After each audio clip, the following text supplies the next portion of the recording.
The crystal chandeliers scattered prisms across the marble floor, each light fragment a tiny star in this galaxy of wealth I didn't belong in. My black cocktail dress, the only decent thing in my wardrobe, felt suddenly cheap against my skin, the polyester blend an imposter among silks and cashmeres. I tucked a strand of hair behind my ear, my fingers trembling slightly as I clutched my champagne flute, the bubbles inside more confident than I could ever be. "Smile," Lisa whispered beside me, her elbow gently nudging my ribs. These people can smell fear. My childhood friend had dragged me here as her +1, insisting I needed to network after losing my job at the downtown cafe last week. What she really meant was that I needed to find a rich husband, or at least a generous lover, to solve my mounting debt problems. "I don't belong here," I murmured, taking a sip of champagne that cost more than my monthly rent. The liquid was crisp, almost bitter against my tongue, like the reality of my circumstances. "Nobody knows that except you," Lisa replied, her eyes scanning the room hungrily. She'd always been beautiful in that effortless way. Golden hair, blue eyes, and the kind of confidence that money buys. "Besides, Stella, you look gorgeous tonight. That dress makes your eyes look like emeralds." I forced a smile, knowing she meant well. The gala fundraiser was being held in one of Boston's oldest hotels, a place where old money and new ambitions collided in a symphony of quiet deals and loud laughter. I'd spent hours researching proper etiquette just to avoid embarrassing myself, yet I still felt like an anthropologist observing a foreign culture. That's when I first felt it, the weight of someone's gaze burning into my skin. I turned slowly, my body responding before my mind could catch up. Across the room, partially hidden by a cluster of laughing men in tuxedos, stood someone who didn't quite fit despite his obvious wealth. He wasn't laughing. He wasn't even pretending to smile. Instead, his dark eyes were fixed on me with an intensity that made my champagne taste suddenly sour. "Who is that?" I asked Lisa, trying to sound casual while my heart inexplicably thundered against my ribs. She followed my gaze and her posture instantly changed, straightening, tightening, a prey animal sensing danger. "That's Adriano Russo," she whispered, her voice dropping so low I barely heard her over the string quartet. "Don't stare. Don't even look." "Why? Who is he?" But even as I asked, something primitive inside me already knew the answer. The man radiated danger like heat from a flame. "He owns half the waterfront officially. Unofficially." Lisa shook her head slightly. "Old Italian family. They call him the Prince, because he took over everything when his father disappeared 3 years ago. Nobody asked questions about what happened to Senior." My eyes betrayed me, drawn back to him like a magnet finding north. He was younger than I expected for someone with such a reputation. Early 30s, perhaps, and undeniably handsome in that sharp, threatening way of a predator. His suit wasn't flashy like the tech millionaires preening around us, but I could tell from its perfect fit that it cost more than everything I owned. 2 broad-shouldered men hovered near him, their eyes constantly scanning the room while pretending to enjoy the party. "He's looking at you," Lisa hissed, suddenly gripping my arm. "Why is he looking at you?" "I don't know," I whispered back, a strange heat crawling up my neck. "I've never seen him before." "Well, he's coming over. I'm getting another drink." Lisa's loyalty evaporated as quickly as she did, leaving me alone as the crowd parted like the Red Sea before Adriano Russo's purposeful stride. I looked for an escape route, but my body refused to move, trapped in the amber of his attention. Up close, I could smell his cologne, something expensive and earthy that made me think of forests after rain. A thin scar traced the edge of his jaw, the only flaw in his otherwise perfect features. His eyes were darker than they'd appeared from across the room, not brown, but nearly black, revealing nothing while taking everything in. "You're not enjoying yourself," he said. Not a question, but a statement of fact, in a voice accented just enough to remind me he came from somewhere else originally. Italy, I assumed from what Lisa had said. "I'm fine. Thank you," I replied automatically. The social script for women approached by powerful men ingrained since childhood. Be polite. Don't offend. Find the quickest exit. You're lying. His mouth curved slightly, not quite a smile. You've been checking the exit every 30 seconds since you arrived. The observation unsettled me. I didn't realize I was being watched. Everyone's being watched, just not with the same interest. He took a champagne flute from a passing waiter without taking his eyes off me. You don't know who I am. Again, not a question. I hesitated, caught between honesty and self-preservation. I was just told. He nodded slightly. And now you're afraid. Should I be? The words escaped before I could stop them, and I immediately regretted the boldness born from my nervousness. Instead of anger, amusement flickered across his face, softening its hard edges momentarily. Most people are. You're Stella? The fact that he knew my first name sent alarm bells ringing through my mind. How do you... I make it my business to know who attends these events, he interrupted smoothly, especially when they're as out of place as you are. I'm sorry if I'm not meeting the dress code, I replied, embarrassment and defiance warring within me. That's not what I meant. He stepped closer, and I resisted the urge to step back. You're not calculating the net worth of everyone you speak to. Your smile earlier, the only genuine one I've seen tonight, was for the elderly coat check attendant, not for anyone who could advance your social standing. I swallowed hard, unnerved by his observations. I should find my friend. She's at the bar, flirting with Senator Williams' son. He's engaged to the Thompson heiress. But I doubt that concerns her. His words were delivered without judgment, merely stating facts.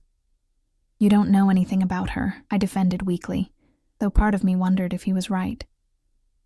I know everything about everyone in this room. It's how I stay alive. He offered his hand suddenly. Dance with me. It wasn't a request so much as a foregone conclusion. Every instinct told me to refuse, to mumble an excuse and flee. Yet beneath the fear bubbled something darker and more dangerous, curiosity. I'm not a very good dancer, I admitted, staring at his outstretched hand. I am. The simple confidence in those two words pulled at something deep within me. I placed my hand in his, and his fingers closed around mine with surprising gentleness. The contrast between his touch and the power he exuded made me shiver slightly. He guided me toward the dance floor where couples swayed to a waltz I didn't recognize.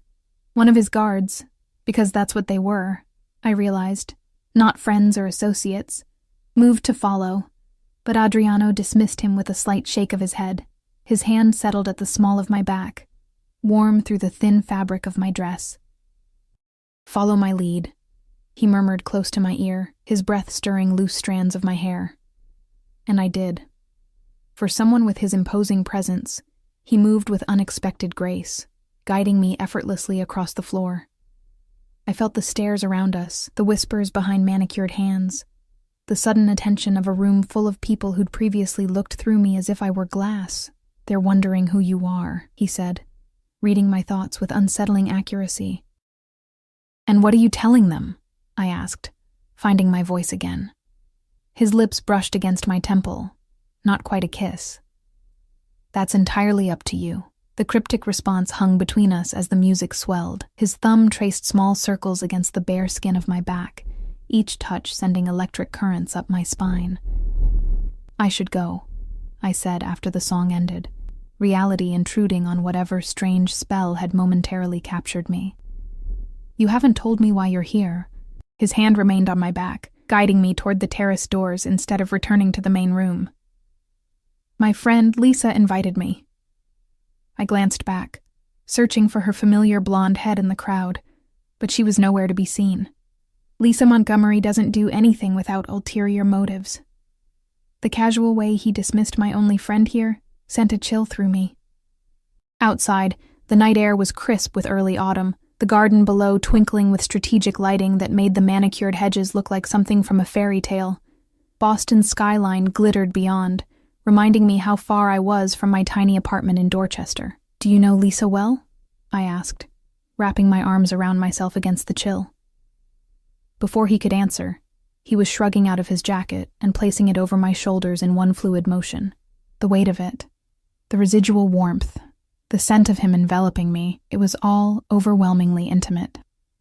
Thank you, I murmured, clutching the edges of the expensive fabric. I know her father's gambling debts, Adriano replied, answering my earlier question. I know he borrowed money from people he shouldn't have. I know he's desperate to marry her off to someone wealthy enough to solve his problems.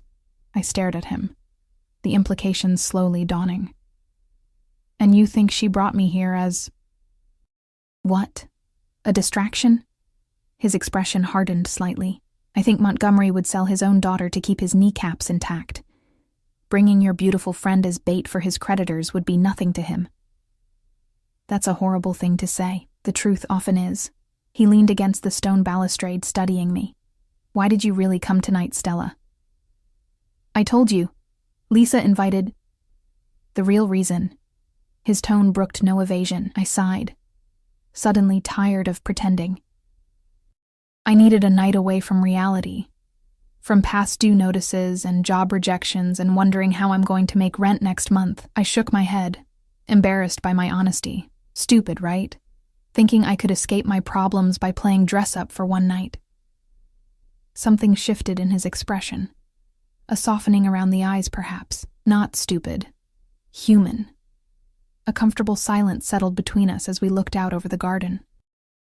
The string quartet's music drifted faintly from inside, a soundtrack to a moment that felt increasingly surreal. Come with me, he said suddenly, straightening up. Where? Somewhere more interesting than this charity facade. He offered his hand again, and I hesitated longer this time. I don't even know you. You know exactly who I am, he countered. Your friend made sure of that. The question is whether you'll let fear make your decisions tonight, or curiosity. It was a challenge wrapped in velvet, and despite everything I knew about self-preservation, I found myself placing my hand in his once more. He led me down a different set of stairs than the ones we'd come up, away from the main party, and through a service corridor where staff in black and white uniforms stepped aside, eyes downcast as we passed. No one questioned him or asked for identification. It was as if the building itself recognized his authority. Should I be worried about where you're taking me? I asked, only half joking. Yes, he replied simply, and the honesty startled a laugh from me. We emerged into what appeared to be a private bar area, much smaller and more intimate than the main ballroom. Only about a dozen people occupied the space, all men except for 2 women draped in diamonds who looked bored with their companions. The room fell silent as we entered, all eyes turning to Adriano, and then, with undisguised curiosity, to me. Boss, one man acknowledged, rising slightly from his seat until Adriano waved him back down. He guided me to a corner booth, his hand never leaving the small of my back. The possessive gesture wasn't lost on the room's occupants, whose expressions ranged from surprise to calculation to barely concealed envy. Whiskey, he told the bartender who appeared instantly at our table. And for the lady? Just water, please, I said, aware that I needed my wits about me. Bring the Macallan 25, Adriano amended, dismissing the bartender with a nod. As the man hurried away, I became acutely conscious of my surroundings. The subtle power dynamics playing out around us, the deference shown to Adriano, the assessing looks directed at me.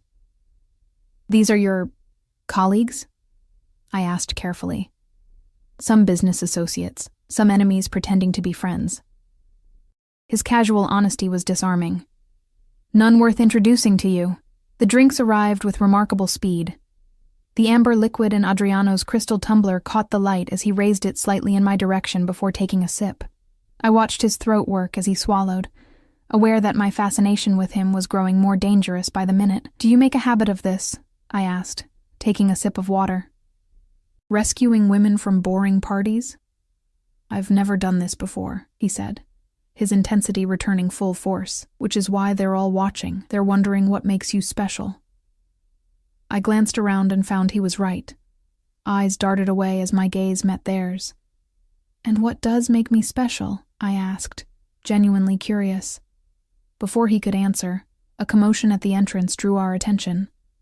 Lisa stumbled in, clearly having had more champagne since I'd last seen her. She was clutching the arm of a young man I didn't recognize, her laughter too loud for the subdued atmosphere. Her eyes widened when she spotted me. Stella! There you are! I've been looking everywhere. She started toward our table, but the young man pulled her back, whispering urgently in her ear as he stared at Adriano with naked fear. Adriano didn't acknowledge them, instead turning his attention fully back to me. An old friend of yours.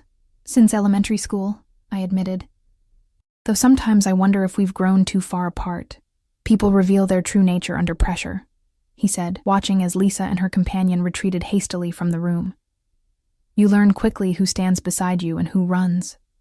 The words hit closer to home than he could know. My ex-boyfriend had vanished the moment I'd lost my job, and my mother had stopped answering my calls when I couldn't lend her money anymore. Loyalty had proven a rare commodity in my life. Is that what you're doing? I asked boldly. Putting pressure on me to see my true nature? A genuine smile crossed his face, transforming his features from handsome to breathtaking. Perhaps I'm allowing you to see mine. The room seemed to recede around us, the background noise fading as our conversation intensified. He asked about my life, real questions that required real answers. Where I'd grown up, a small town outside Pittsburgh, what I'd studied, English literature, what I'd wanted to be, a writer once upon a time before pragmatism set in. In turn, I learned fragments about him, his love of sailing, his collection of rare first editions, his preference for silence over small talk.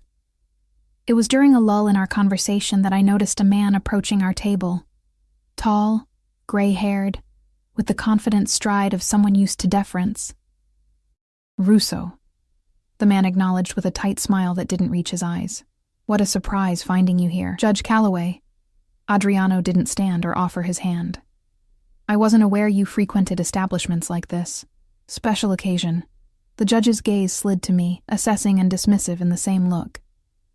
Aren't you going to introduce me to your friend? Something dangerous flashed in Adriano's eyes. There and gone so quickly I might have imagined it. No. The simplicity of his refusal hung in the air between them, a challenge neither man seemed willing to escalate further.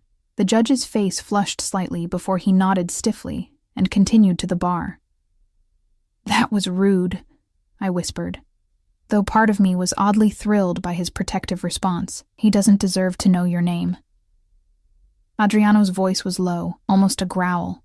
He leaned closer, his lips nearly brushing my ear. Let them watch, he whispered, his breath warm against my skin. They'll learn you belong to me. The possessive declaration should have sent me running.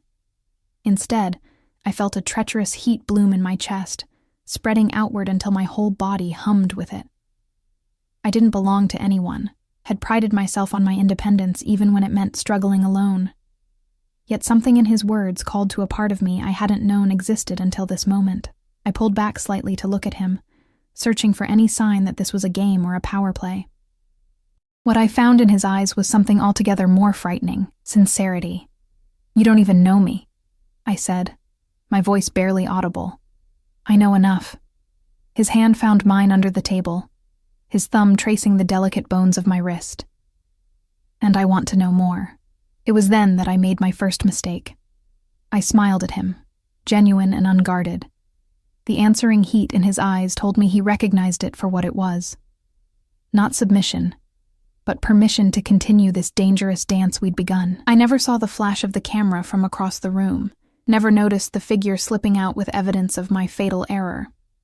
By the time I would understand the consequences of that single unguarded moment, it would be far too late to escape the web I had wandered into so willingly. The night air carried the scent of possibility, as Adriano guided me out of the hotel through a side entrance I hadn't known existed. His security detail materialized from the shadows, 2 men in front, 1 behind, moving with practiced precision. The sudden appearance of armed guards should have shattered whatever spell I was under, but instead, it only heightened the surreal quality of the evening. Where are we going?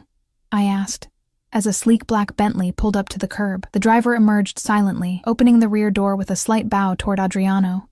To dinner, he replied simply, his hand on my lower back as he guided me into the vehicle. Unless you're not hungry? My stomach answered for me with an embarrassing growl.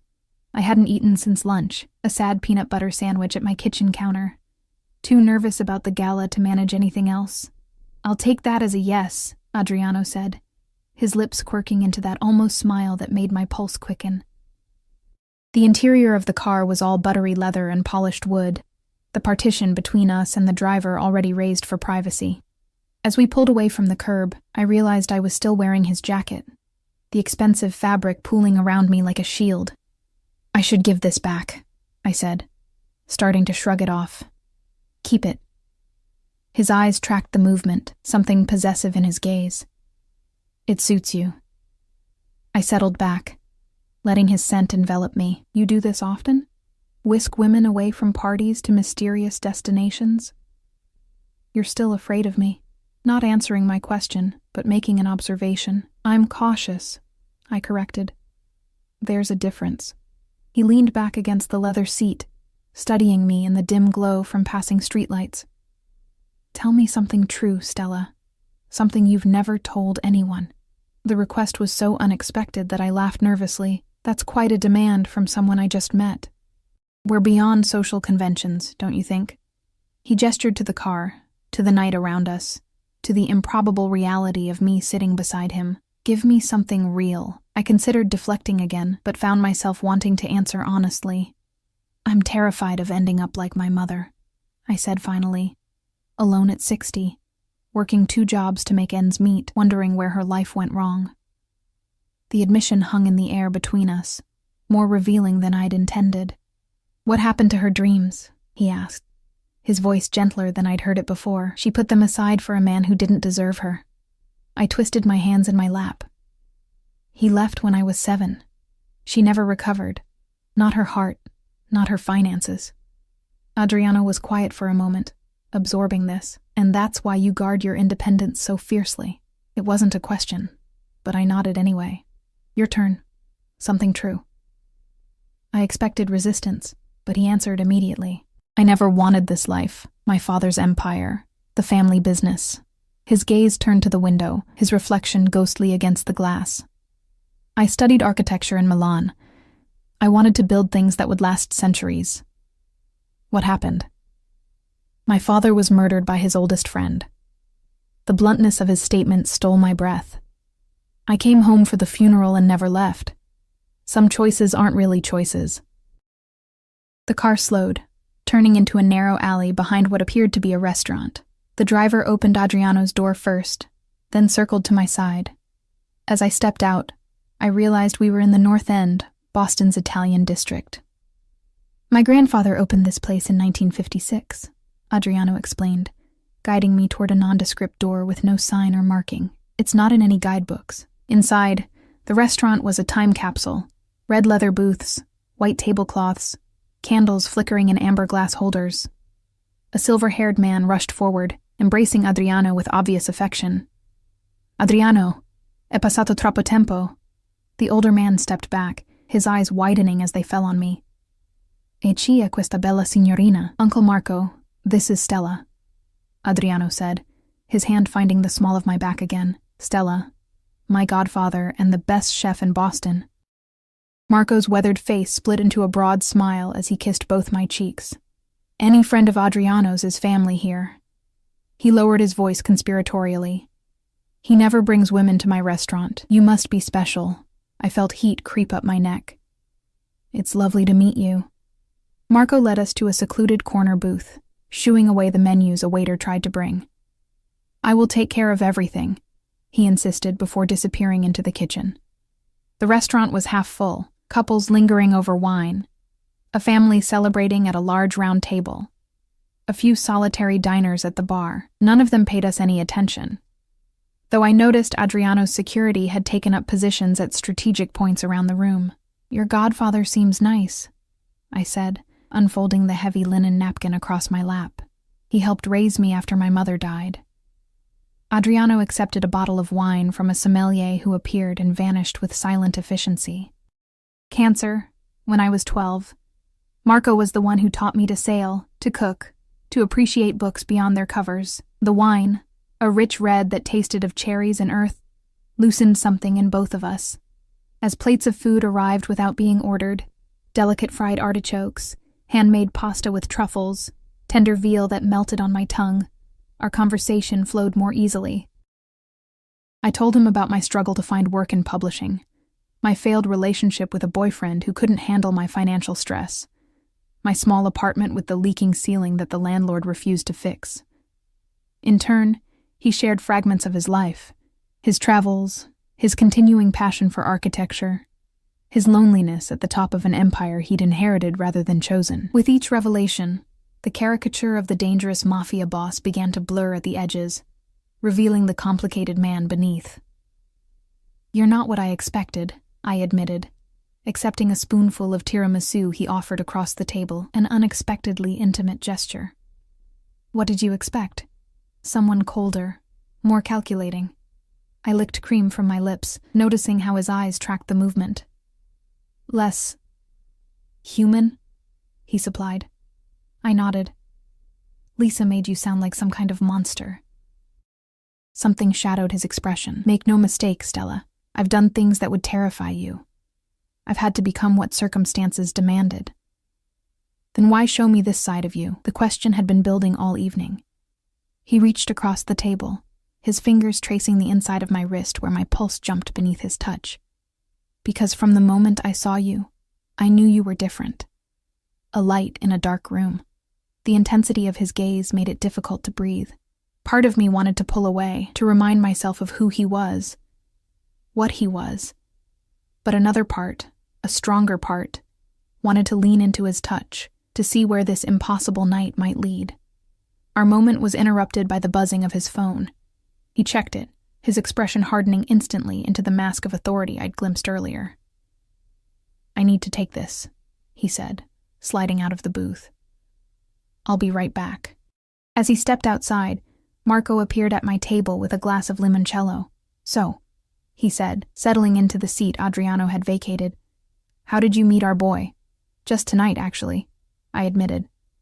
"At the Hawthorne Charity Gala." Marco's eyebrows shot up. "Tonight? Mamma mia. The way he looks at you." He shook his head in wonder. "I haven't seen that look since he was a young man before all this." He gestured vaguely, encompassing Adriano's current life. "What was he like? Before, I mean." Marco's eyes grew distant with memory.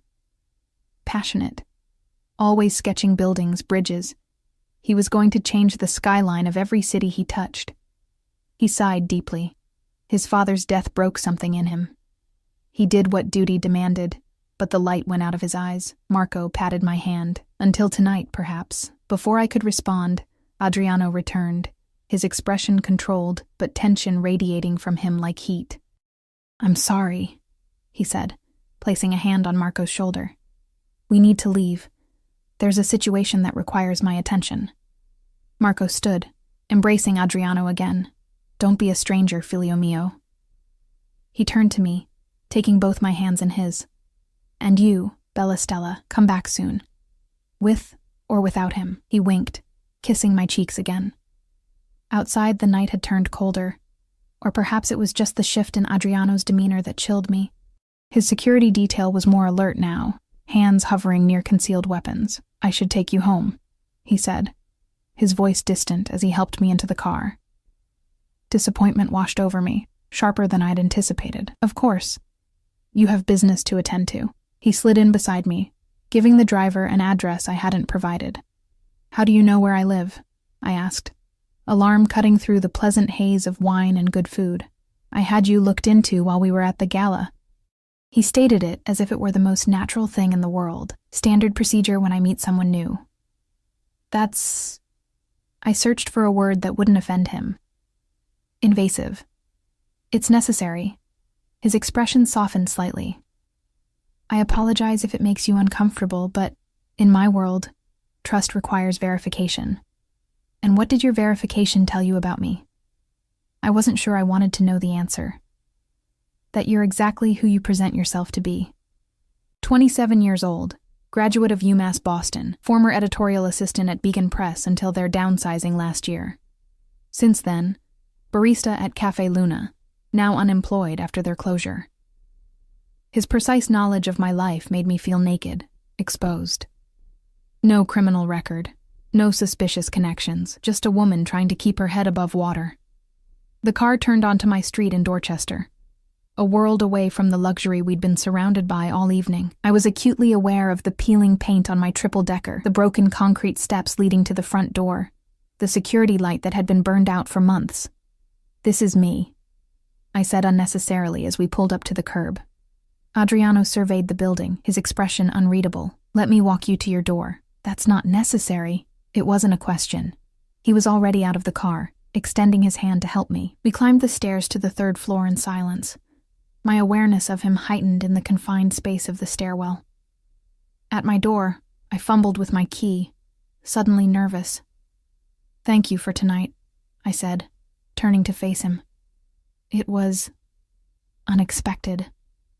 In a good way, I hope. His voice had dropped lower, his body close enough that I could feel the heat radiating from him. "I'm still deciding," I answered honestly. Something like admiration flickered in his eyes. "Most people tell me what they think I want to hear." "I'm not most people." "No," he agreed, reaching up to tuck a strand of hair behind my ear. "You're not." The gesture was tender, almost reverent, at odds with the power I knew he wielded. His fingers lingered against my cheek, and I found myself leaning into his touch, my body betraying my better judgment. "I'd like to see you again," he said. It wasn't really a request, but it wasn't quite a command either. In the space between, I found room to breathe, to consider. "I don't think that's wise," I said, even as every cell in my body screamed the opposite. "Wisdom is overrated." His thumb brushed across my lower lip, sending electricity down my spine. "Tomorrow night, I'll send a car." "I haven't agreed," I reminded him. "But you will." The certainty in his voice should have angered me, but instead, it made my heart race faster. Before I could formulate a response, he leaned in, his lips brushing my cheek just beside the corner of my mouth. Not quite a kiss, but a promise of one. "Good night, Stella," he murmured, his breath warm against my skin. I stood frozen as he descended the stairs, only releasing my held breath when I heard the front door close behind him. With trembling hands, I unlocked my apartment and stepped inside, leaning against the closed door. The contrast between the evening I'd just experienced and my cramped apartment was jarring. The peeling wallpaper, the secondhand furniture, the stack of unpaid bills on the kitchen counter, all harsh reminders of reality after the fairy tale of the night. I was still wearing Adriano's jacket, I realized. Slipping it off, I held the expensive fabric to my face, inhaling his scent one last time before carefully hanging it on the back of a chair. Common sense told me to never see him again, to return his jacket via courier with a polite note declining further contact, to run as far as possible from a man who represented a world of danger I couldn't begin to comprehend. Instead, I found myself moving to the window, watching as his Bentley pulled away from the curb. Just before it disappeared around the corner, I saw the flash of another car's headlights switching on, pulling out to follow at a discreet distance. A chill ran through me that had nothing to do with the draft from my poorly sealed windows. I wasn't the only one watching Adriano Russo tonight, and something told me the other observers didn't have his best interests at heart. I stepped back from the window, drawing the threadbare curtains closed. As I did, my phone chimed with a text message from an unknown number.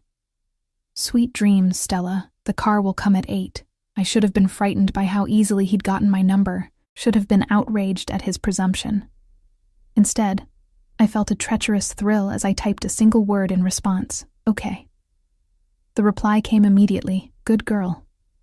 I fell asleep that night still tasting wine on my lips, still feeling the phantom touch of his fingers against my skin, still hearing his whispered words. "Let them watch. They'll learn you belong to me." I didn't yet understand how prophetic those words would prove to be.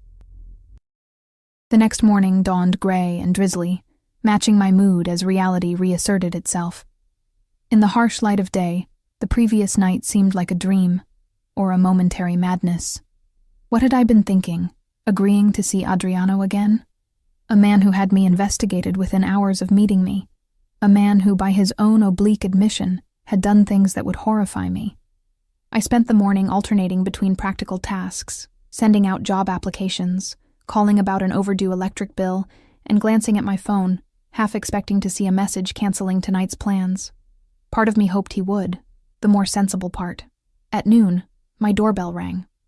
No one ever visited me unannounced. Cautiously, I peered through the peephole to see a delivery man holding a large white box. "Delivery for Stella Bennett," he called through the door. I opened it cautiously. That's me. Sign here, please. After I scrawled my signature, he handed over a box so light I wondered if it was empty. Back inside, I set it on my kitchen table and lifted the lid. Nestled in tissue paper was a dress.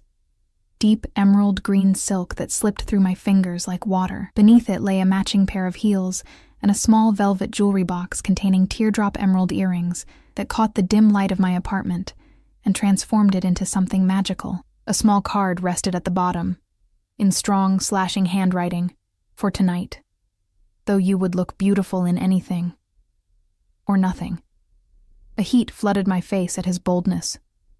I should return it all. Should text him immediately to cancel. Should listen to every warning bell clanging in my head. Instead, I found myself lifting the dress, holding it against my body as I looked in the mirror. The color made my eyes seem greener, my pale skin luminous. It was easily the most expensive thing I'd ever held, let alone worn. My phone chimed with a text from Lisa. OMG, call me now. What were you doing with Russo? I ignored it, setting the phone face down on the counter. Whatever interrogation she had planned would have to wait. I wasn't ready to explain something I didn't understand myself. As evening approached, anxiety and anticipation battled within me. By 7, I was dressed in Adriano's gifts, my hair swept up to showcase the earrings, my makeup subtle but deliberate. I hardly recognized my reflection. The woman staring back at me looked confident, elegant, worthy of a night on the arm of someone like Adriano Russo. It was all an illusion, of course. Beneath the silk and jewels, I was still the same struggling, unemployed woman with mounting debts and dwindling options. But for tonight, at least, I could pretend to be someone else. At precisely 8 o'clock, my phone chimed with a text. Your car is waiting downstairs. I took a deep breath, picked up my small clutch, and headed out the door, unaware that I was walking toward a point of no return. The car waiting for me wasn't the Bentley from last night, but a sleek Aston Martin with tinted windows. The driver, different from yesterday but with the same vigilant eyes, opened the door without a word. As I slid into the buttery leather seat, I was surprised to find Adriano himself waiting inside, his dark gaze traveling over me with undisguised appreciation. You look stunning, he said, his voice low and intimate in the confines of the car. Thank you for the dress. I smoothed the silk over my knees, hyper-aware of his presence beside me, and the shoes, and the earrings. It was too much. It wasn't nearly enough. He reached across the space between us, his fingers grazing the emerald at my earlobe. They match your eyes perfectly. The simple touch sent electricity through me. He was dressed immaculately in a charcoal suit that emphasized the breadth of his shoulders, a faint shadow of stubble darkening his jaw. The effect was devastating. Where are we going tonight? I asked, trying to regain my composure. My home. He watched my expression carefully. For dinner. Nothing more than you're comfortable with. The idea of seeing where he lived both thrilled and terrified me. His home would reveal more about him than our carefully orchestrated evening at the restaurant. It would be stepping further into his world. A world I still knew almost nothing about. You seem nervous, he observed as the car pulled away from the curb. Should I be? His mouth curved into that almost smile that made my heart skip. Always honest. It's refreshing. He reached for my hand, his thumb tracing circles on my palm. No harm will come to you in my home, Stella. You have my word. The sincerity in his voice shouldn't have reassured me as much as it did. After all, what was the word of a man whose business likely involved breaking laws I couldn't even imagine? Yet somehow I believed him. We drove out of Boston, heading north along the coast. The rain had cleared, leaving the night sky scattered with stars that appeared and disappeared behind wispy clouds. Adriano maintained a light hold on my hand, his touch both possessive and gentle. Tell me more about your writing, he said, breaking the comfortable silence that had settled between us. I blinked in surprise. How did you know I write? You mentioned wanting to be a writer once. I assume that means you still write, even if it's not your profession. His observation was unnervingly accurate. I do, I admitted. Nothing worth reading. Just stories I work on late at night when I can't sleep. What kind of stories? I hesitated. unused to discussing my private creative outlet. Reimagined fairy tales mostly. Darker versions where the princess saves herself. Interest flickered in his eyes. I'd like to read them sometime. The thought of Adriano Russo reading my amateur fiction was so absurd. I nearly laughed. They're really not very good. Let me decide that. There was no condescension in his tone, only genuine curiosity. What else keeps you awake at night besides writing? The question was innocent enough, but something in his voice made it feel more intimate. Worry mostly. About money. About the future. And now? And now what? His eyes held mine. What will you think about tonight when you're lying awake? Heat bloomed in my chest, spreading upward to my face. Probably this conversation, he smiled. A real one this time that transformed his features from handsome to breathtaking. Good. The car turned onto a private road, winding through dense trees that eventually opened to reveal a sprawling property overlooking the ocean. The house, though mansion would be a more accurate term, was modern and glass-fronted, perched on a cliff with waves crashing below. This is where you live? I asked, unable to keep the awe from my voice. One of my homes, he replied, watching my reaction. I prefer this one. It's private. As we pulled into a circular driveway, I noticed the security. Discreet but unmistakable. Men patrolled the grounds and cameras were positioned strategically around the property. It was beautiful, but fortified, like its owner. Adriano led me inside, his hand resting lightly on my lower back. The interior was a study in contrasts, soaring ceilings and walls of glass showcasing the dramatic seascape, while warm wood and soft textures made it feel surprisingly inviting. Modern art hung on the walls, sculptures placed thoughtfully throughout the open space. You have a beautiful home, I said, following him through the entrance hall into a vast living area. Thank you. He gestured toward the floor-to-ceiling windows where the full moon cast a silver path across the dark water. The view is why I bought it. A woman appeared silently, not security, but staff, I realized from her attire. Dinner is ready whenever you are, Mr. Russo. Thank you, Mrs. Chen. We'll have a drink first. She nodded and disappeared as quietly as she'd arrived. Would you like to see more of the house before dinner? Adriano asked. I'd love to. He guided me through rooms that revealed more of himself than any conversation could. A state-of-the-art kitchen, where he admitted to cooking when he needed to clear his mind. A gym where he trained daily. A library with floor-to-ceiling shelves filled with an eclectic mix of architecture texts, classics, and contemporary fiction. I paused at a drafting table set up near the library's windows, architectural drawings spread across its surface. Are these yours? A flicker of something like vulnerability crossed his face. A hobby I haven't entirely abandoned. I leaned closer, examining the intricate designs for what appeared to be a community center. These are incredible. The light distribution, the flow of the space. I looked up to find him watching me intently. You should have been an architect, in another life perhaps. He moved beside me, his shoulder brushing mine. This design is for a youth center in the North End. Marco's been asking for years. You're building it for him? For the community. He gathered the drawings, aligning their edges with precise movements. A place for kids to go after school, something positive. The revelation didn't fit with my preconceptions about him, about what a man in his position would care about. Before I could question further, he guided me to a different part of the house, stopping before a closed door. This room you might find particularly interesting, he said, opening it to reveal a collection that took my breath away. Books, hundreds of them, filled custom-built shelves. But these weren't just any books. Glass cases protected what I instantly recognized as rare editions and first printings. Oh my God, I breathed, moving toward the nearest case where a first edition of The Great Gatsby rested. This is incredible. You can touch them, Adriano said, entering a code on a keypad that unlocked the case. They're meant to be handled, not just displayed. With reverent fingers, I lifted the Fitzgerald, opening it carefully to find the original dust jacket preserved. How did you start collecting? My mother loved books. His voice softened with memory. The first edition I bought was for her, Dante's Inferno. After she died, I kept collecting. It connected me to her somehow.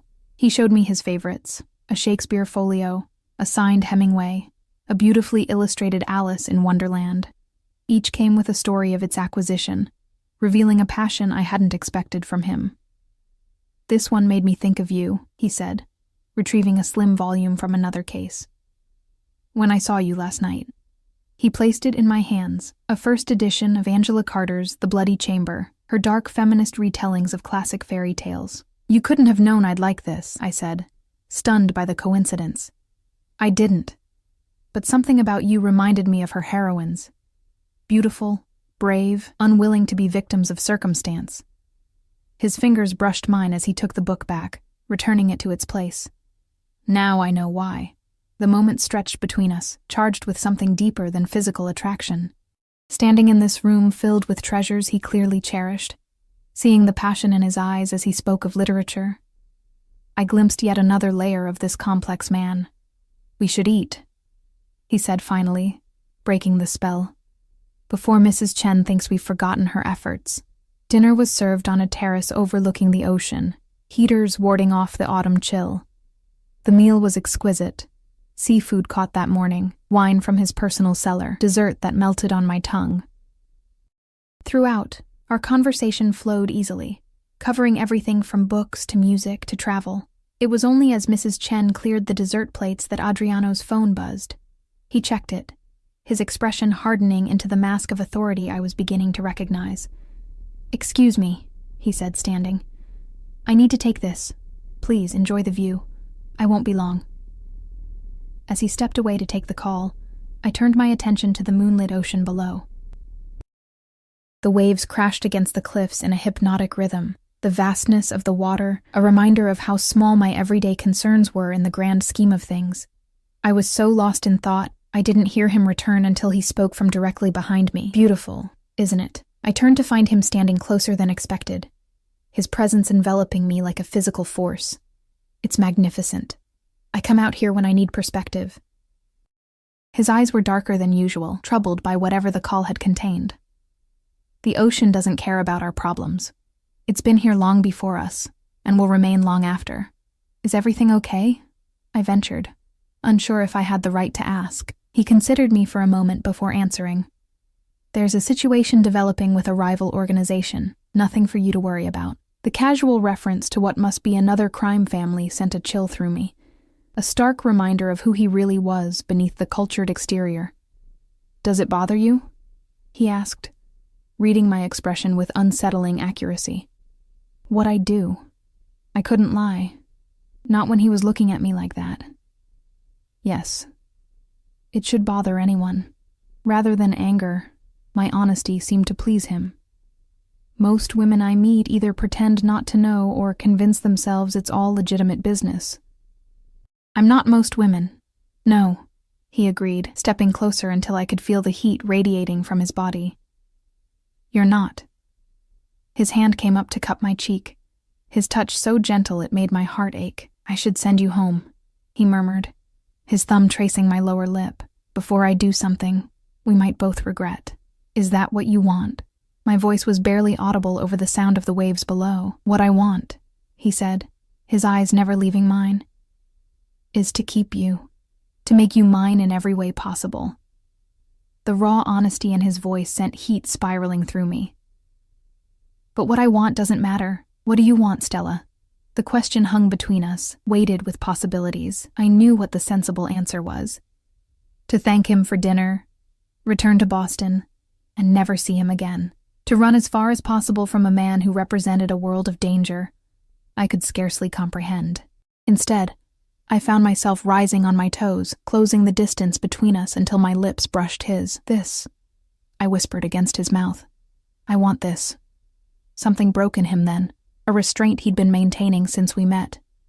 His arms encircled me, pulling me against the hard length of his body as his mouth claimed mine in a kiss that was both tender and demanding. I melted into him, my hands finding their way to his shoulders, his neck, his hair. When we finally broke apart, both breathing hard, his eyes had darkened to obsidian. "Be very sure, Stella," he warned, his voice rough with desire, "because if we start this, I won't let you go easily." The possessiveness in his tone should have frightened me. Instead, it sent a thrill of excitement through my veins. I'm sure. He took my hand, leading me through the house to a wing we hadn't visited earlier. His bedroom was as I might have expected. Spacious, masculine, dominated by a massive bed facing the same ocean view. But I had little time to observe the details before his mouth was on mine again, his hands roaming my body with increasing urgency. We fell onto his bed in a tangle of limbs and half-removed clothing, the silk of my dress sliding against the crisp cotton of his shirt. His lips traced a burning path down my neck, across my collarbone, to the swell of my breasts above the dress's neckline. "You're even more beautiful than I imagined," he murmured against my skin, his accent thickening with desire. "And I've imagined you many times since last night." His confession sent heat pooling low in my belly. I reached for the buttons of his shirt, desperate to feel his skin against mine. He helped me, shrugging the garment off to reveal a torso sculpted by regular workouts, but also marked by the evidence of a dangerous life.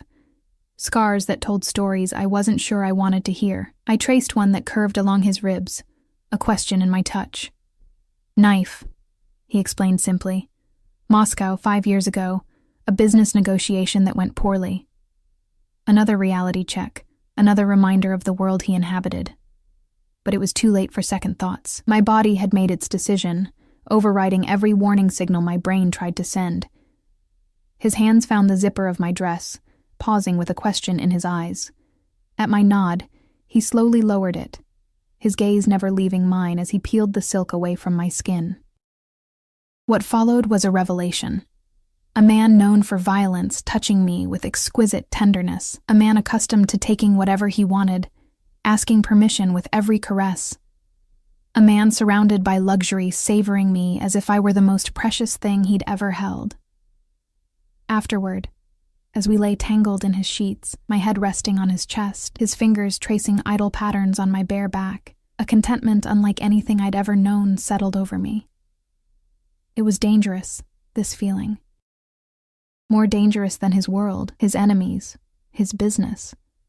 This sense of belonging, of rightness, when everything logical told me I should feel the opposite. "What are you thinking?" he asked, pressing a kiss to my temple. "That I should be terrified right now." But I'm not. His arms tightened around me. "Good. There's nothing to fear from me, Stella. Not ever." I believed him, God help me. Despite everything I knew about him, everything I still didn't know, I believed him. Sleep claimed me eventually, cradled in the arms of a man who had killed, who had built an empire on violence and fear, who had whispered against my skin that I belonged to him, as if it were an irrefutable fact of nature. I woke to sunlight streaming through windows that had been clear the night before, but were now partially frosted for privacy. Adriana was gone, but a note rested on his pillow. "Business that couldn't wait. Mrs. Chen will make you breakfast. The car will take you home whenever you're ready. I'll call you later." And next to the note lay a small velvet box. Inside was a delicate gold chain with a pendant, a tiny key inlaid with diamonds so small they caught the light like dewdrops. I held it up, watching it spin in the morning light, a key. The symbolism wasn't lost on me, though I wasn't sure what door it was meant to unlock. His heart, his world, or the cage he was building around me that I was walking into willingly. I showered in his enormous bathroom, borrowed one of his soft t-shirts, and made my way downstairs where Mrs. Chen was indeed waiting with coffee and a breakfast spread that could have fed 10 people. "Mr. Russo said you might want to go home to change before your lunch," she said, pouring me coffee exactly as I liked it, a detail Adriano must have shared. "Lunch?" I repeated, confused. "With Mr. Russo's sister," she clarified, as if this were perfectly normal. "The car will take you home and then to Bella Rosa at 1 o'clock. A sister. I hadn't known he had one, and apparently I was meeting her today. The casual way they were folding me into Adriano's life made my head spin. "I should probably call him," I said, reaching for my phone only to realize it wasn't with me. "Mr. Russo left this for you," Mrs. Chen said, producing my clutch from the previous night. "He had to leave quite suddenly. There was an incident that required his immediate attention. The bland way she referenced what could only be something illegal or violent was unsettling. How many incidents had she witnessed or heard about in her time working for him? I checked my phone to find 3 missed calls from Lisa and a text from an unknown number that I assumed was Adriano's. "Good morning, beautiful. Sorry to leave. Some business came up that couldn't wait. My sister Bianca is looking forward to meeting you at lunch. She won't bite, I promise. Last night was just the beginning. The presumption that I would simply go along with his plans, meeting his sister without him even present, should have irritated me. Instead, I found myself curious about this woman who shared Adriano's blood. What would she be like? What would she think of me? After breakfast, I changed back into the emerald dress, fastened the key necklace around my throat, and let Adriano's driver take me back to my apartment. The contrast between his oceanfront mansion and my cramped third-floor walk-up had never been more stark. I had just enough time to shower, change into something more appropriate for lunch, and try to process the whirlwind events of the past 24 hours before the car returned to collect me. Bella Rosa was an upscale restaurant in Back Bay, the kind of place where lunch reservations were made months in advance. I was led immediately to a secluded table, where a striking woman with Adriano's dark eyes and sharp features waited. "Stella," she said, rising to greet me with European kisses on both cheeks. "I'm Bianca Russo. My brother has told me almost nothing about you, which means you must be special indeed." Bianca Russo was nothing like I'd expected. Where Adriano radiated controlled danger, she exuded polished sophistication. Her sleek black hair was cut into a sharp bob, her designer suit impeccably tailored, her makeup flawless. Only her eyes, the same deep brown as her brother's, betrayed their shared bloodline. "Please sit," she said, gesturing to the chair across from her. "I've taken the liberty of ordering wine. I hope you don't mind." I settled into my seat, hyper-aware of the curious glances from nearby diners. Not at all. Though I admit I was surprised to hear Adriano had arranged this lunch.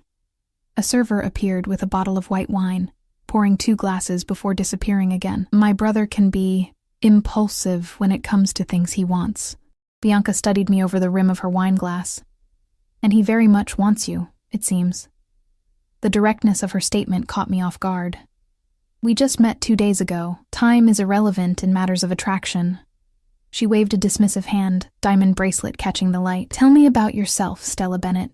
What exactly have you done to captivate my brother so thoroughly?" "I wish I knew," I answered honestly. "I'm nobody special." Her perfectly arched eyebrow rose. "That's where you're wrong. Adriano doesn't waste time on the ordinary." The conversation paused as a waiter arrived with appetizers I didn't remember ordering, delicate plates of tuna tartare and arancini. "Forgive my bluntness," Bianca continued once we were alone again. "But I need to understand your intentions with my brother." I nearly choked on my wine. My intentions? I think that's usually the question asked about the man, not the woman. A smile flickered across her face, softening her sharp features momentarily. In normal circumstances, perhaps. But Adriano is not a normal man, and his position makes him vulnerable in ways you might not appreciate. "You think I want something from him?" It wasn't a question. The assumption stung, though I could hardly blame her for it. "Everyone wants something from him," she replied matter-of-factly. "Money, power, protection. The question is what you want." I set down my fork, meeting her gaze directly. "I don't want anything from him. I didn't even know who he was when we met." She studied me for a long moment, searching for deception. "You understand what my brother does for a living?" "I have an idea," I said carefully. "But you spent the night with him anyway." Her tone wasn't judgmental, merely curious. Most women with your background would run in the opposite direction. Maybe I'm not as smart as most women. That drew a genuine laugh from her. "Or perhaps you're more honest about what attracts you. Power is seductive, Stella. So is danger. There's no shame in admitting it." I shifted uncomfortably, unwilling to analyze my attraction to Adriano quite so clinically. "It's more complicated than that, of course it is," she conceded. "Love always is." "I didn't say anything about love," I objected quickly. Her smile turned knowing. "You didn't have to." The main courses arrived, seafood risotto for her, mushroom ravioli for me, providing a welcome interruption. As we ate, Bianca shifted to safer topics, my background, my writing aspirations, my thoughts on Boston. She was surprisingly easy to talk to when not interrogating me about her brother, sharp-witted and genuinely interested in my responses. "You're not what I expected," I admitted as we lingered over dessert, tiramisu that reminded me of my dinner with Adriano the night before. "A criminal's sister, you mean?" Her directness was refreshing, if disconcerting. "What did you expect? Some mafioso stereotype from the movies?" "I don't know what I expected," I admitted. "Adriano mentioned you only in passing." "Yes. My brother plays his cards very close to his chest." She sipped her espresso. "Even with me, especially since he took over the family business." "You're not involved in it?" I asked cautiously. "I run the legitimate side of things." At my confused expression, she elaborated. "Real estate development, import, export, restaurants, nightclubs, every good operation needs a public face." The casual way she referenced what must be money-laundering businesses sent a chill through me, a reminder that the elegant woman across from me was as much a part of Adriano's world as his armed guards. "And what about you, Stella? Where do you see yourself in all this?" Her question cut to the heart of the uncertainty I'd been wrestling with since meeting Adriano. "I don't know," I said honestly. "This has all happened so fast. A word of advice," she said, her expression softening slightly. "My brother moves quickly once he's made a decision. He sees something he wants, he takes it. It's both his greatest strength and his most dangerous flaw. And you think I'm just something he wants to take?" The idea bothered me more than I wanted to admit. "No," she said after a thoughtful pause. "I think you might be the first thing he's wanted that he's afraid he can't keep." Before I could process that statement, her phone chimed. She checked it, her expression shifting subtly. "Adriano will meet us at Luciano's gallery opening. The car will take us there." "Gallery opening? I'm not dressed for—" "You're perfect," she interrupted, signaling for the check. "Besides, Adriano had some things sent there for you." Of course he had. The casual display of wealth and power, having clothes delivered wherever he thought I might need them, should have felt presumptuous. Instead, I found it oddly thrilling, being caught up in the whirlwind that was Adriano Russo's attention. The gallery was in the South End, a converted warehouse space now housing contemporary art. A small crowd of well-dressed people mingled inside, champagne flutes in hand as they discussed the massive canvases adorning the walls. Bianca guided me through the throng, nodding at acquaintances, but stopping for no one. In a private room at the back, I found several garment bags hanging on a rack, my name printed on tags attached to each. "I'll give you some privacy," Bianca said, slipping out and closing the door behind her. Inside the first bag was a black cocktail dress that looked like it had been designed specifically for me. Simple yet elegant, with a neckline that would showcase the key necklace I still wore. The other bags contained alternatives, but it was clear which one Adriano had intended as the first choice. I changed quickly, grateful for the adjoining bathroom where I could refresh my makeup and tame my hair. The dress fit perfectly, as did the strappy heels that accompanied it. Looking in the mirror, I hardly recognized myself. The woman reflected back seemed confident, sophisticated, at home in this world of wealth and power that had been thrust upon me. When I emerged, Bianca nodded approvingly. "Perfect. Now let's find my brother before he terrorizes the poor artist for being too friendly with me."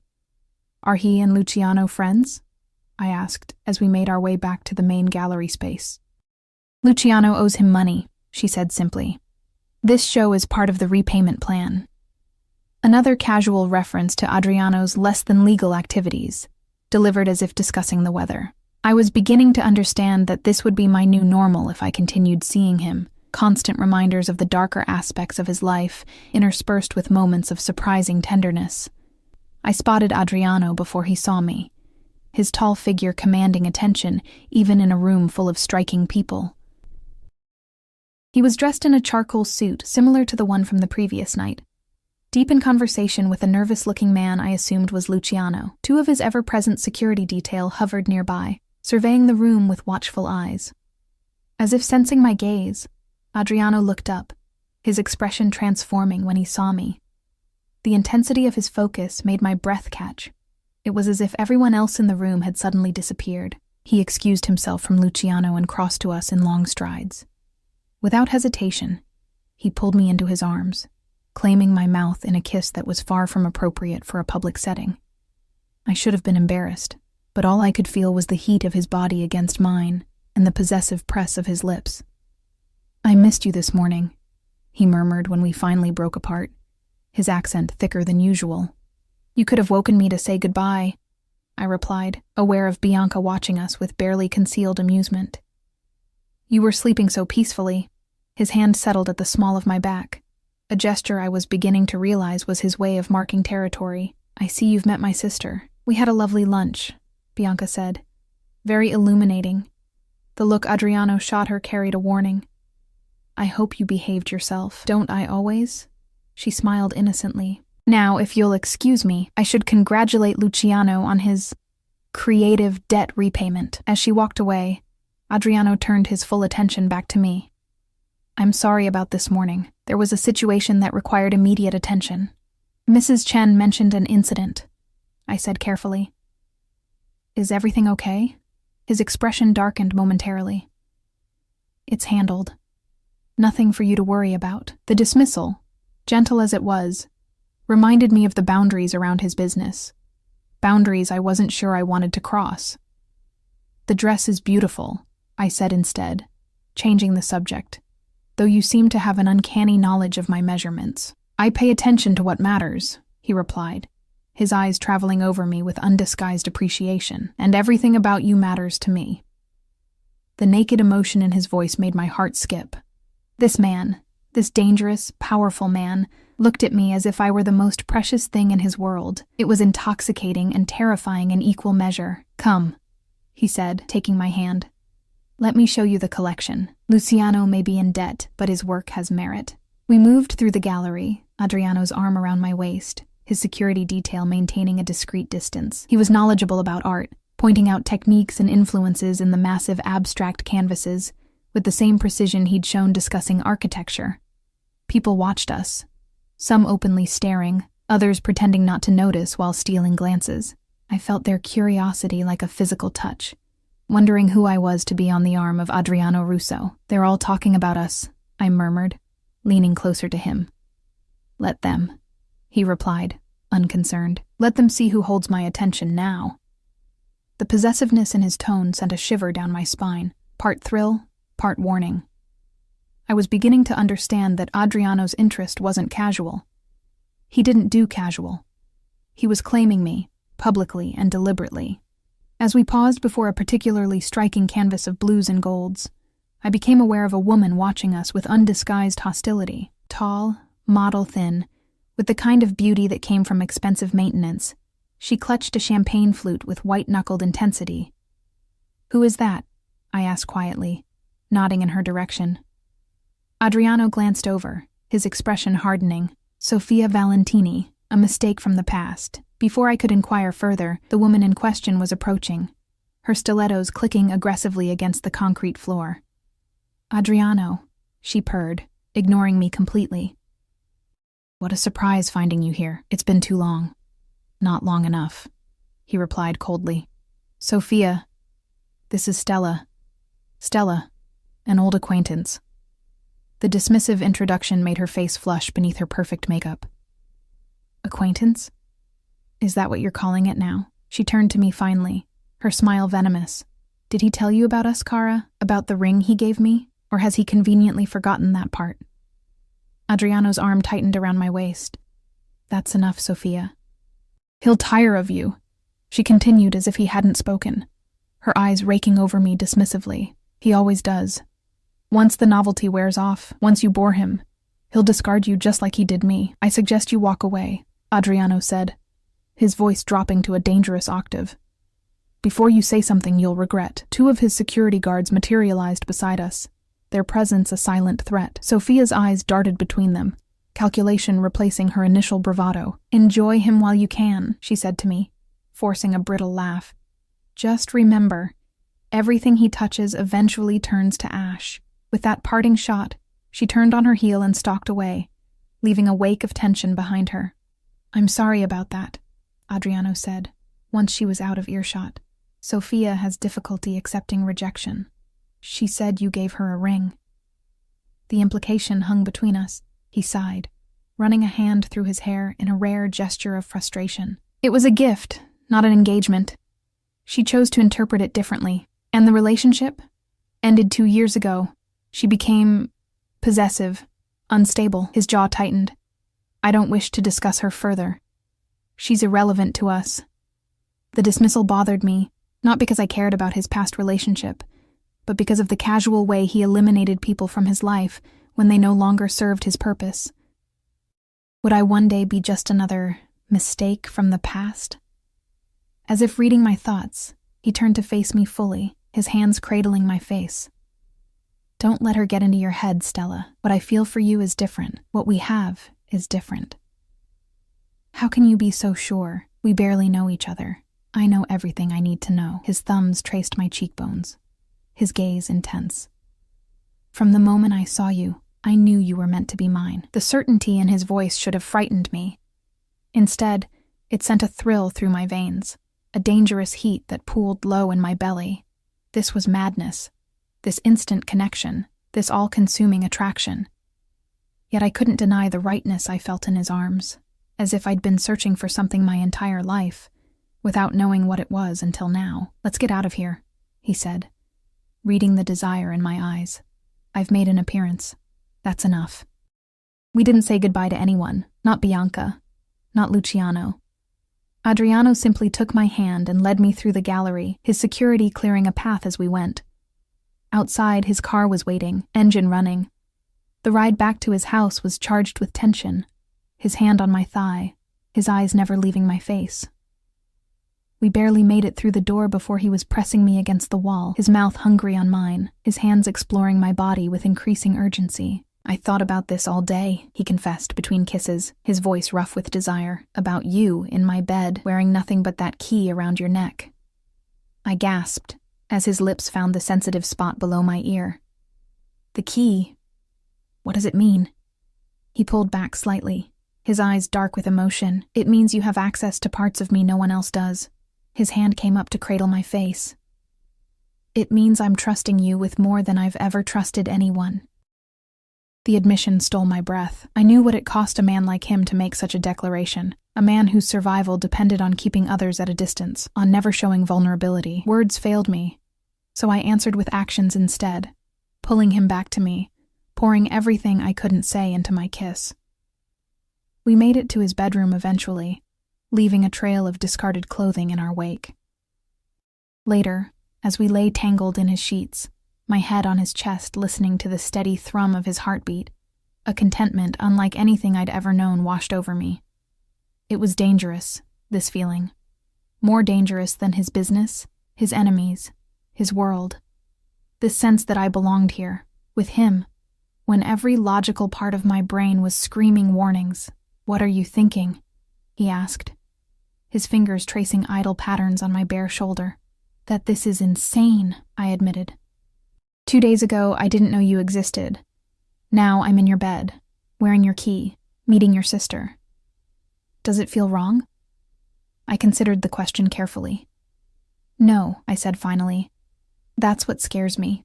It feels like the most right thing I've ever done. His arms tightened around me, his lips pressing against my temple. Then stop thinking so much and just feel. I wanted to. God, how I wanted to surrender completely to this unexpected connection. But Sophia's words lingered in the back of my mind, along with the memory of the way Adriano had dismissed her. Once the novelty wears off, once you bore him, he'll discard you, just like he did me. Adriano, I said hesitantly, what do you really want from me? He shifted, propping himself up on one elbow to look down at me. Everything, he said simply. I want everything, Stella. Your days, your nights, your laughter, your tears. I want to be the first person you see in the morning and the last before you sleep. His hand cupped my cheek. I want you to be mine in every way possible. The intensity of his declaration should have terrified me. Instead, it called to something primal within me, a desire to be claimed, to belong, to matter that deeply to someone. You hardly know me, I whispered. I know enough, he insisted. The rest, we'll discover together.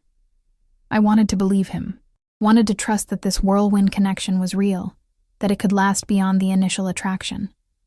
But life had taught me hard lessons about fairy tales and happy endings. What about your world? I asked. Your business, the danger. His expression sobered. I won't lie to you, Stella. My life comes with risks, but I can promise you this. I will do everything in my power to keep those risks from touching you. His fingers traced the line of my jaw. I protect what's mine. Always. The possessiveness in his tone sent another of those contradictory thrills through me, part warning, part excitement. I was entering dangerous territory, becoming something precious to a man with dangerous enemies. I'm not sure I'm cut out for this life, I admitted. The security, the looking over your shoulder, the not knowing, you're stronger than you think. His faith in me was unwavering, and you won't be alone. I'll be beside you every step of the way. It was a seductive vision, never having to struggle alone again, having this powerful man as my champion and protector. But what would be the cost? What would I have to sacrifice to belong in his world? As if sensing my internal conflict, Adriano pulled me closer, his kiss gentler than before. Don't decide tonight, he murmured against my lips. Just stay with me. The rest will sort itself out. I surrendered to his embrace, pushing my doubts aside for the moment. Tomorrow would bring reality crashing back. Questions about my future, about what a relationship with Adriano would mean for my independence, my safety, my very identity. But for tonight, I would allow myself to simply feel. The next morning, I woke to sunlight and the sensation of Adriano's eyes on me. He was already dressed in a crisp suit, sitting on the edge of the bed watching me sleep. Good morning, beautiful, he said, leaning down to kiss me softly. You're dressed, I observed, pulling the sheet higher to cover my nakedness. Another early meeting? Unfortunately, he brushed a strand of hair from my face. Business that can't wait, but I have something for you before I go. From his pocket, he withdrew a small box, larger than the one that had contained the key necklace, but still small enough to fit in his palm. Adriano, it's not what you think, he said, reading my sudden panic. Not yet, anyway. He opened the box to reveal a key. A real one this time. Not a symbolic piece of jewelry. This is to my penthouse in the city, he explained. I want you to stay there while I'm handling this business matter. I have my own apartment, I reminded him. Though the thought of returning to my cramped space after experiencing his luxury was less appealing than it should have been, which is neither secure nor suitable. His tone brooked no argument. The penthouse is in the Millennium Tower. Everything you need will be there. Clothes, food, anything you desire. Just ask the concierge. For how long? A few days at most. His expression softened at my hesitation. Please, Stella. It would ease my mind to know you're somewhere safe. Safe from what? I asked, suddenly alert. Is there something you're not telling me? He hesitated, clearly weighing how much to reveal. The business matter I'm attending to involves some unstable individuals. Until it's resolved, I would feel better knowing you're protected. The reality of his world crashed back like a bucket of ice water. This wasn't about romance or convenience. It was about keeping me out of the crossfire of whatever violent situation he was handling. Adriano, if there's danger, there's always danger in my life, he interrupted gently. That's the reality, but I manage it. I contain it. His hand found mine, squeezing reassuringly. This is precautionary, nothing more. Will you do this for me? Put that way, how could I refuse? I took the key, feeling its weight, both literal and symbolic, in my palm. Thank you, he said, relief evident in his voice. Francesco will drive you to your apartment to collect whatever you need, then take you to the penthouse. I've instructed the building security about your arrival. The casual display of power and resources still felt foreign to me. Having drivers at my disposal, building security awaiting my arrival, an entire penthouse to myself. It was like stepping into someone else's life. When will I see you again? I asked as he stood to leave. As soon as this situation is resolved. He leaned down for one more kiss, this one lingering with promise. Think of me while I'm gone. Be careful, I I said, surprising myself with how much I meant it. A smile touched his lips, always. After he left, I showered and dressed in another outfit that had mysteriously appeared in his closet in my size. The casual way he anticipated my needs was both thoughtful and slightly unnerving, a reminder of his resources and the thoroughness with which he approached everything, including me. Francesco was waiting with the car when I came downstairs, as silent and vigilant as all of Adriano's security team. We drove to my apartment, where I packed a small bag of personal items, the few things I couldn't bear to be without, including my laptop with my writing and a framed photo of my father before he left.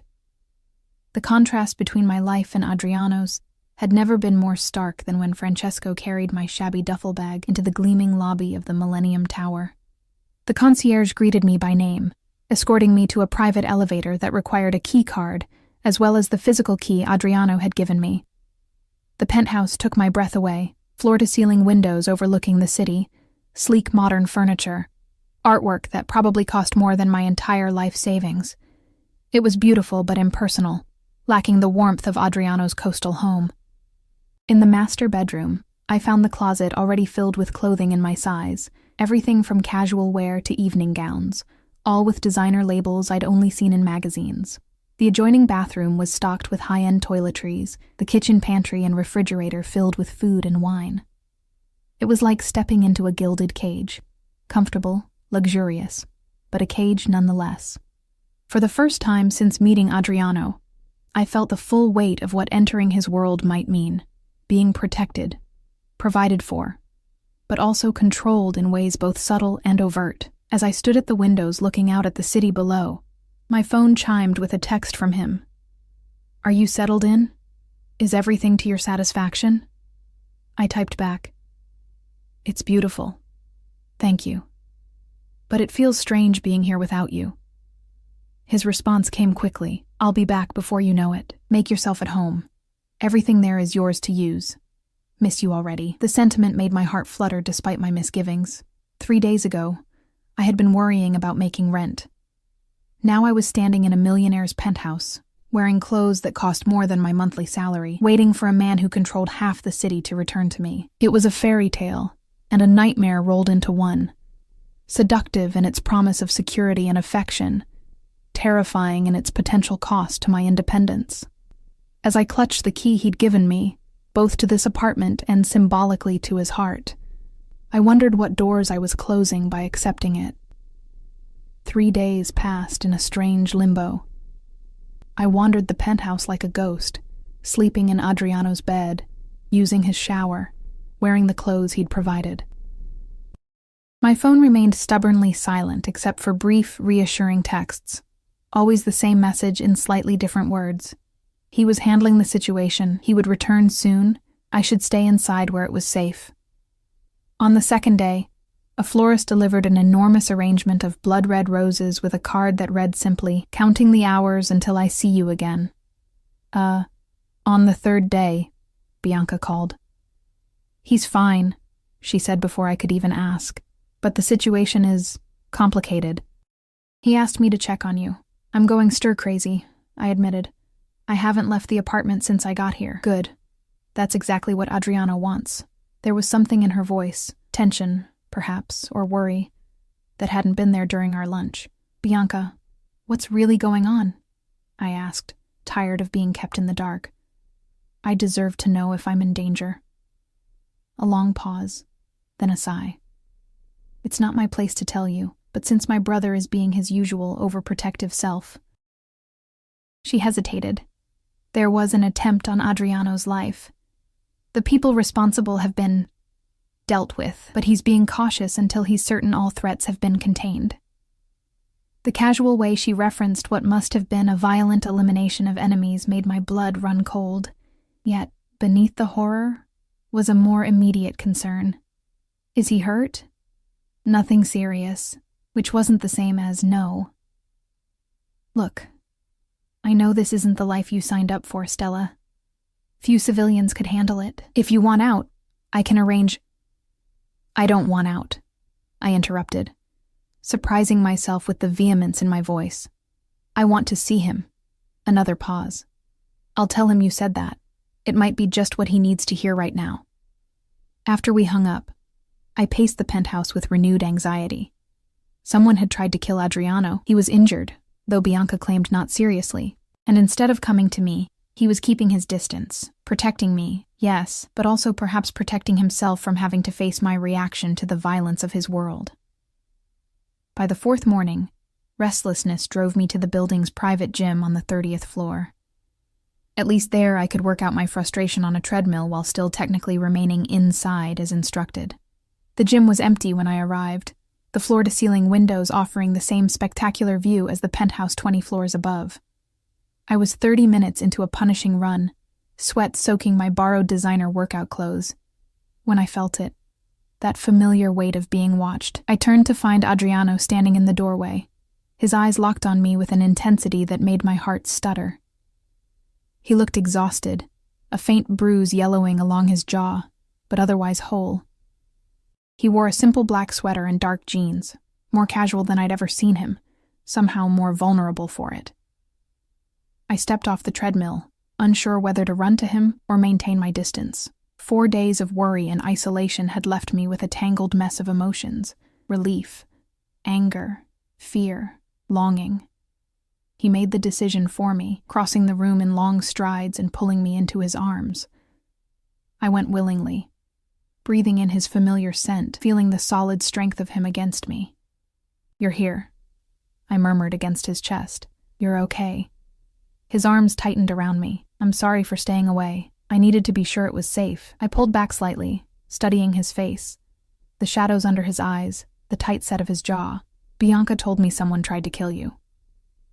A flash of annoyance crossed his features.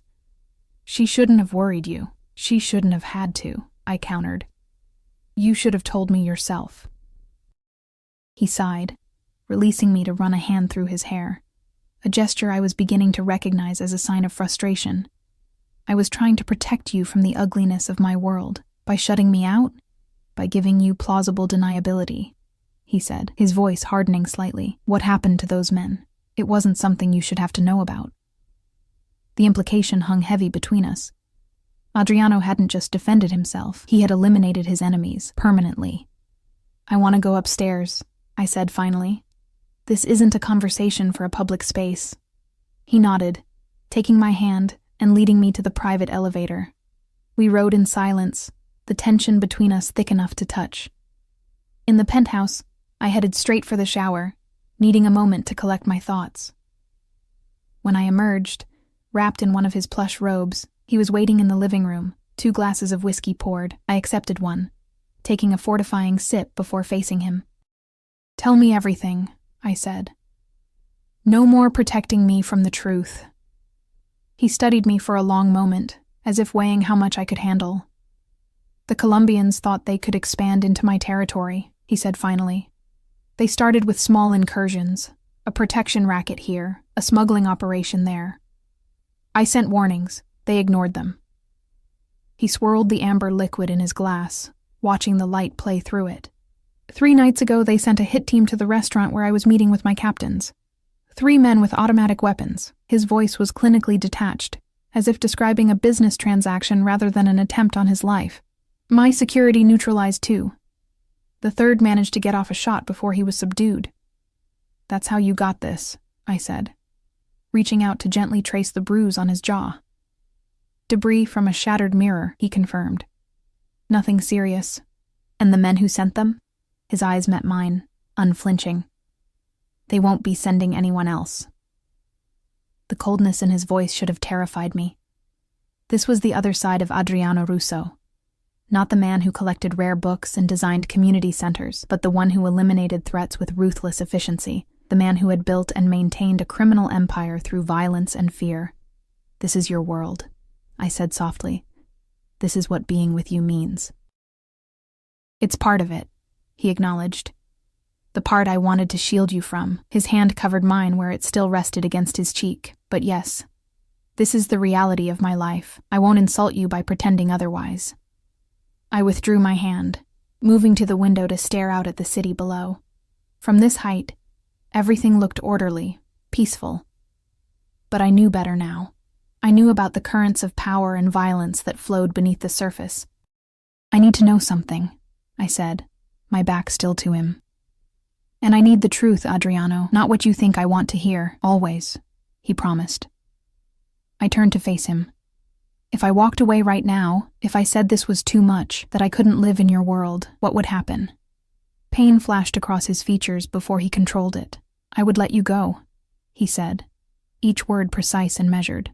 I would ensure you were financially secure, that you never had to worry about rent or bills again. And I would make certain that no one, not my enemies, not my allies, ever bothered you. You wouldn't try to keep me against my will? The question seemed to wound him physically. Is that what you think of me, that I would cage you? He set down his glass, approaching me with slow, deliberate steps.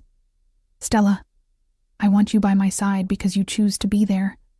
Anything else would be meaningless. I believed him. God help me. Despite everything I now knew about him, despite the violence and danger that surrounded him, I believed in the sincerity of his feelings for me.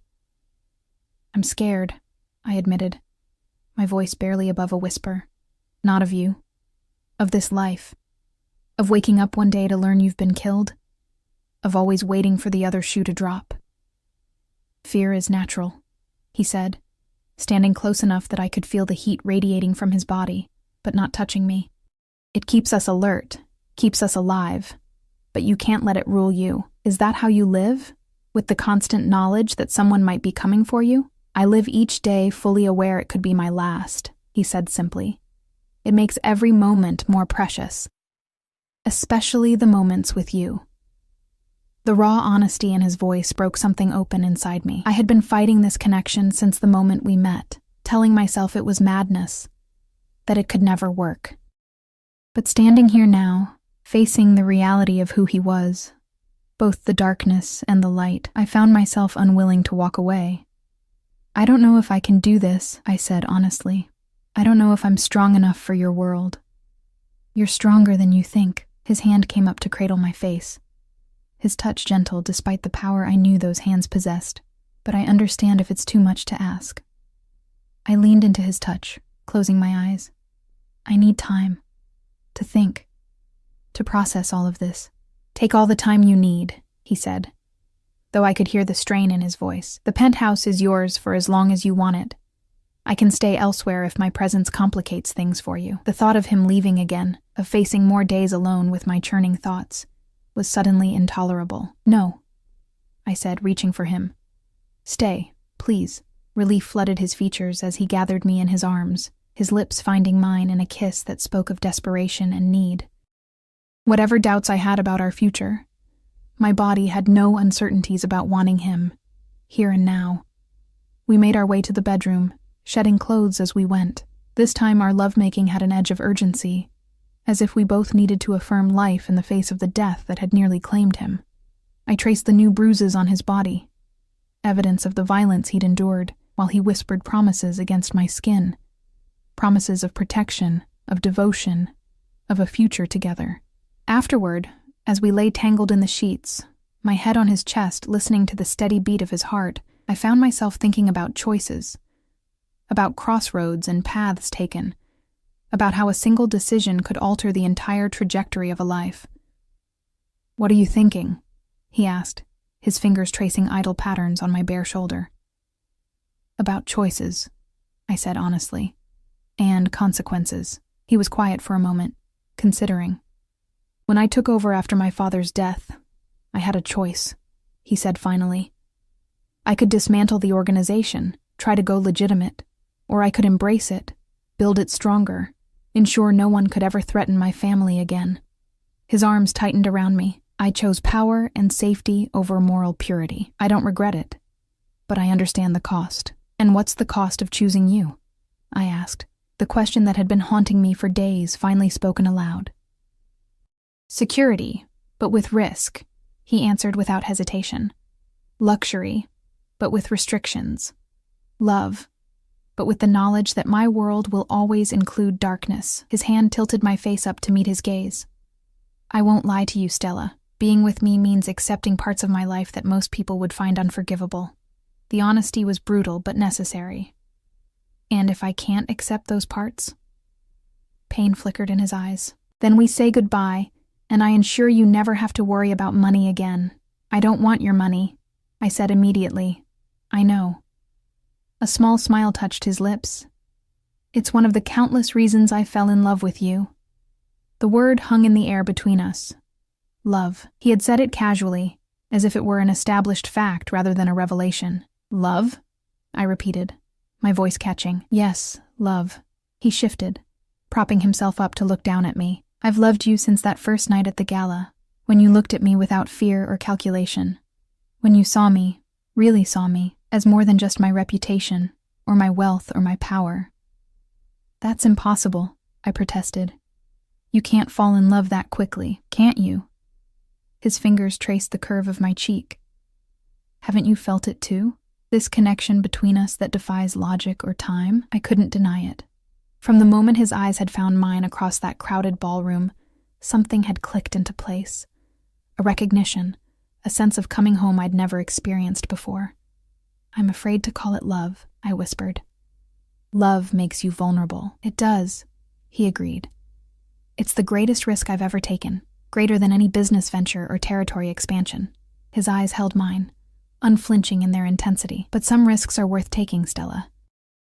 In that moment, looking up at this complex, dangerous, tender man who had stormed into my life and upended everything I thought I knew about myself, I made a choice.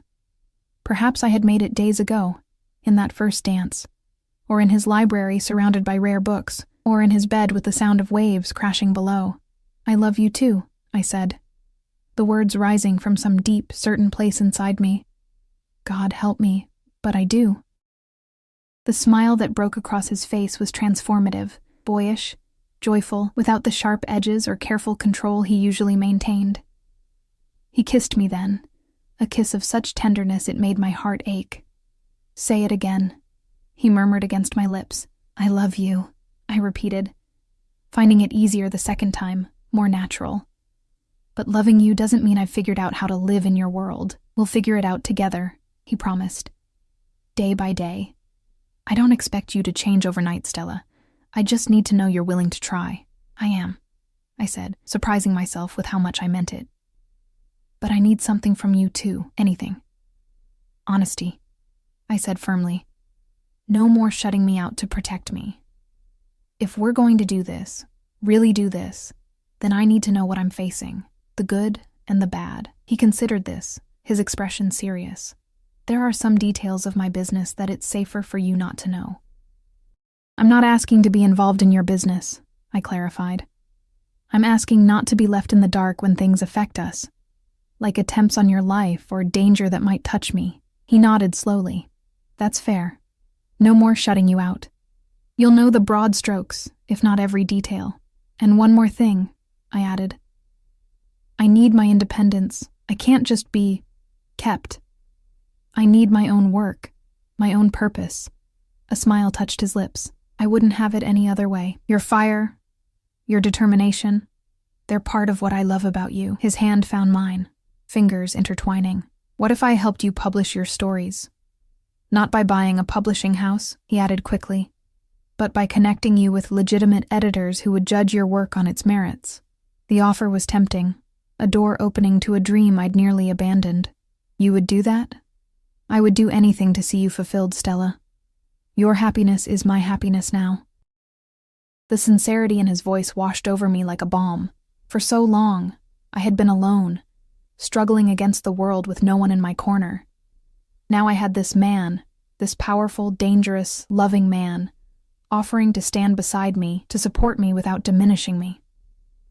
So, he said, his eyes searching mine, where do we go from here? I considered the question carefully, weighing all I now knew about him, about his world, about the life we might build together. Forward, I said finally. Together. One day at a time. Relief and joy mingled in his expression.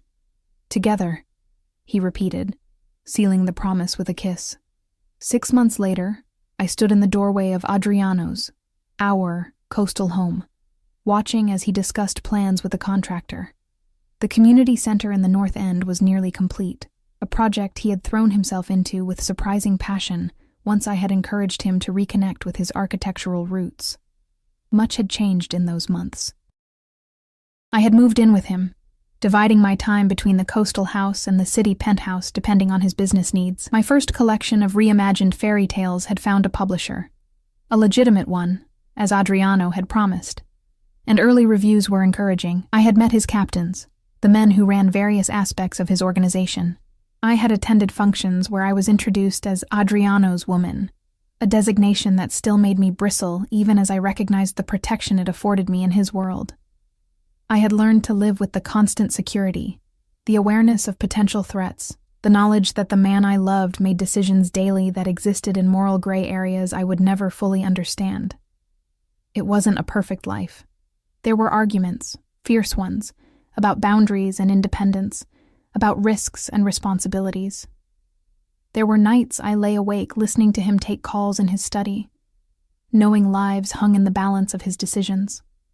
There were moments I questioned my own moral compass for loving a man whose power was built partially on violence and fear.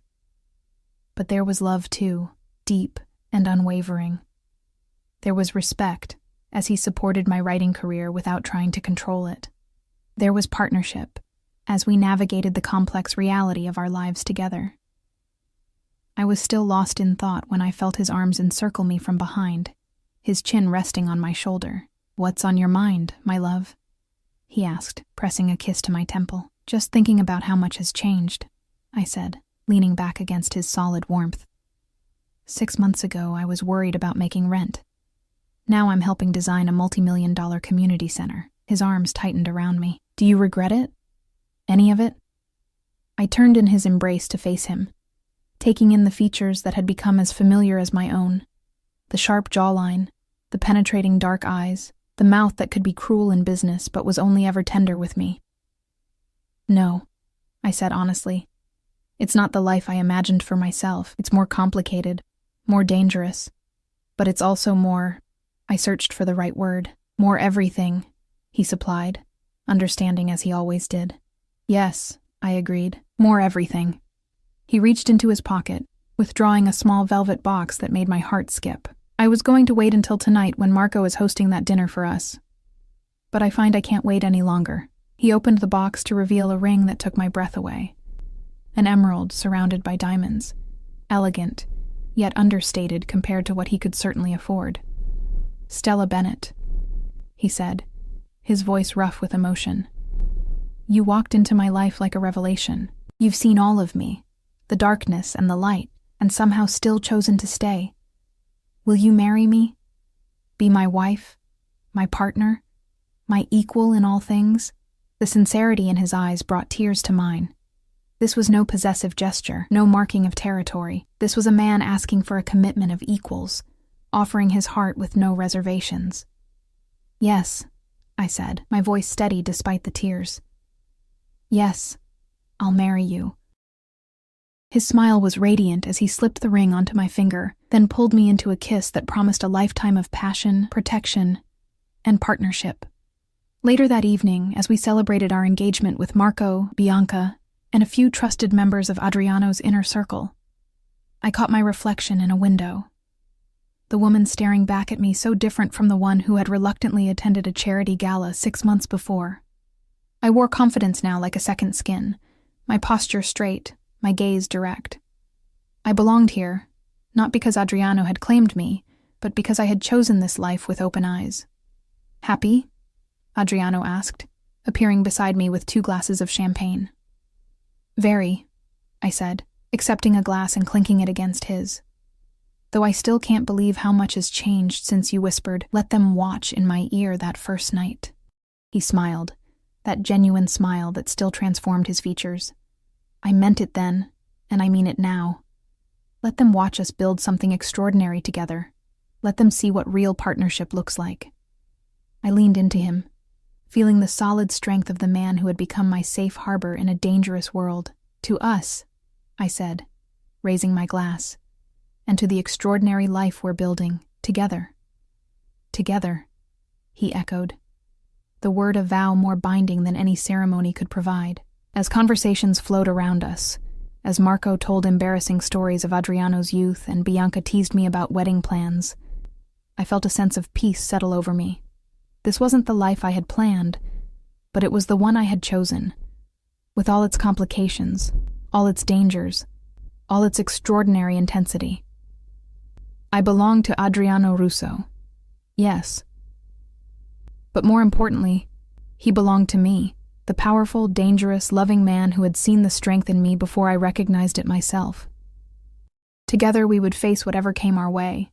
The sunshine and the shadows, the triumphs and the threats, let them watch indeed.